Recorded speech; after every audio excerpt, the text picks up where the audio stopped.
নমস্কার বন্ধুরা, আমি সঞ্জু। আজ তোমাদের সাথে শেয়ার করছি বাটার গার্লিক কেক। তো দেখো, রেসিপিটা করার জন্য এখানে আমি 6টা ডিম ফাটিয়ে নিয়েছি। এবারে একটা পাত্র নিয়ে নিয়েছি, তার মধ্যে ডিমগুলোকে আমি একে একে ঢেলে নিচ্ছি। এবারে দিয়ে দিলাম অল্প একটু নুন, দিয়ে দিচ্ছি 1 চামচের মতো গোলমরিচের গুঁড়ো, আর দিয়ে দিলাম অল্প একটু দুধ। ধরো 2 চামচের মতন এখানে দুধ আছে। দুধটা দিয়ে ডিমটাকে ফেটালে কি হবে, ডিমটা বেশ ফ্লাপি হবে। এবার ডিমটাকে বেশ ভালো করে ফেটিয়ে নেব। দেখো, ডিমটাকে আমি সুন্দর মতন ফেটিয়ে নিয়েছি। এবার একটা প্যান বসিয়ে দিলাম, প্যানে দিয়ে দিচ্ছি অল্প একটু সাদা তেল। ওই তেলের মধ্যেই দিয়ে দিলাম অল্প একটু বাটার।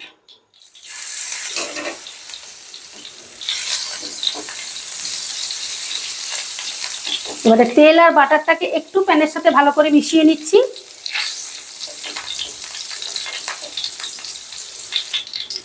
ভালো করে মিশিয়ে নিয়ে এবারে দিয়ে দিচ্ছি ফেটিয়ে রাখা ডিম।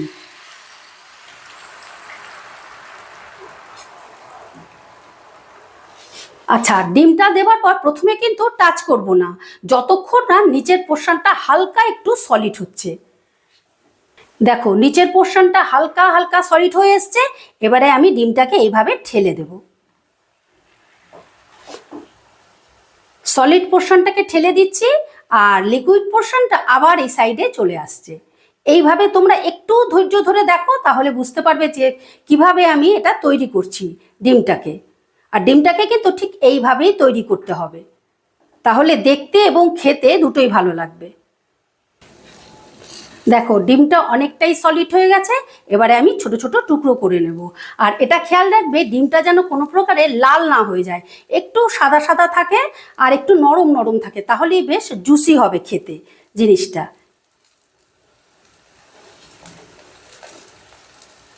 তোমরা একটু লক্ষ্য করো, তাহলেই বুঝতে পারবে। এবারে ডিমগুলোকে আমি উল্টে পাল্টে দিচ্ছি। মানে এই পোর্শনটা তো অতিরিক্ত নরম আছে, তাই একটু ভেজে দিচ্ছি। কিন্তু গ্যাসের আঁচটা অবশ্যই লোতে রেখে করবে, না হলেই কিন্তু লাল হয়ে যাবে।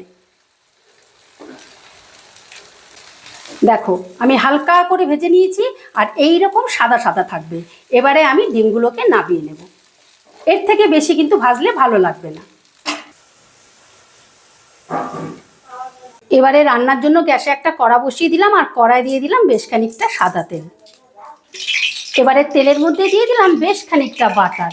যেহেতু বাটার গার্লিকে, বাটারের পরিমাণটা একটু বেশি দিতে হবে। বাটারটা বেশ ভালো মতো গলে গেলে এবারে দিয়ে দিচ্ছি আমি রসুন। এখানে আমি ছোট সাইজের একটা গোটা রসুনকে কুচিয়ে নিয়েছি।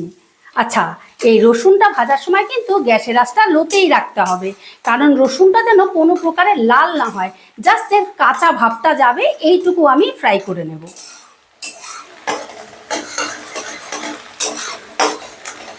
রসুনটা একটু নাড়াচাড়া করে নিয়ে দিয়ে দিচ্ছি আমি কাঁচা লঙ্কা কুচি। এখানে আমি 4টে কাঁচা লঙ্কা কুচিয়ে নিয়েছি। তোমরা ঝালটা যেরকম খাবে অবশ্যই সেইভাবে দেবে। রসুনের কাঁচা গন্ধটা চলে গেলে দিয়ে দিচ্ছি 1 চামচ ময়দা। তোমরা এখানে কর্নফ্লাওয়ারও দিতে পারো, বাট আমি ময়দা দিয়ে করলাম। এবারে কিন্তু গ্যাসের আঁচটা একদম লোতে রাখতে হবে। লোতে রেখে ময়দাটাকে একটু নাড়াচাড়া করে, মানে ময়দার কাঁচা ভাবটা যেন চলে যায়।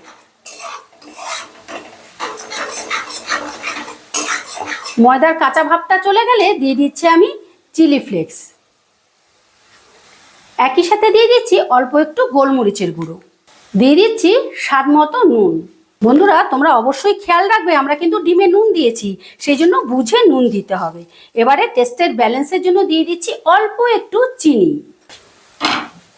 বা সমস্তটা বেশ ভালো করে মিশিয়ে নেব। আর অনেকেই কিন্তু এই রান্নায় চিনিটা পছন্দ করে না, বাট একটু চিনি দিলে কিন্তু টেস্টের ব্যালেন্সটা দারুণ আসবে। তোমরা আমাকে যদি জিজ্ঞাসা করো, তাহলে বলবো অল্প একটু চিনি দেবে, তাহলে খেতে খুব টেস্টি হবে। সমস্তটা বেশ ভালো করে মেশানো হয়ে গেলে এবারে দিয়ে দেবো ভেজে রাখা ডিম।